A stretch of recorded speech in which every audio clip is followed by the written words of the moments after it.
ஒரு மாணவன் வாழ்க்கையில் வெற்றி பெற வேண்டுமென்று ஆசைப்பட்டான். அவன் தினமும் பல விஷயங்களை முயற்சித்தான். ஆனால் அவன் மனதில் அமைதி இல்லை. ஒருநாள் அவன் ஒரு உண்மையை கண்டுபிடித்தான். தேவனின் வார்த்தைதான் வாழ்க்கைக்கு வழிகாட்டி. அவன் தினமும் காலை எழுந்ததும் இரவு தூங்கும் முன்பும் தேவனின் வார்த்தையை வாசிக்க ஆரம்பித்தான்.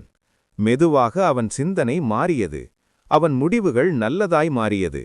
அவன் வாழ்க்கை ஒழுங்காகி அவன் செய்த எல்லா காரியங்களிலும் முன்னேற்றம் வந்தது. முன்பு குழப்பமிருந்த இடத்தில் இப்போது அமைதி வந்தது.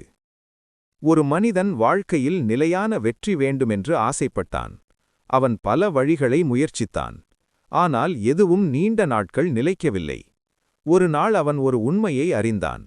தேவனின் வழியில் நடப்பவன் நதி அருகே நட்ட மரம் போல இருப்பான். அவன் வாழ்க்கையை மாற்ற முடிவு செய்தான். தினமும் தேவனின் வார்த்தையில் நிலைத்து நிற்க ஆரம்பித்தான். மெதுவாக அவன் வாழ்க்கை மாறியது. அவன் வேர் ஆழமாக வளர்ந்தது போல அவன் விசுவாசம் பலமானது.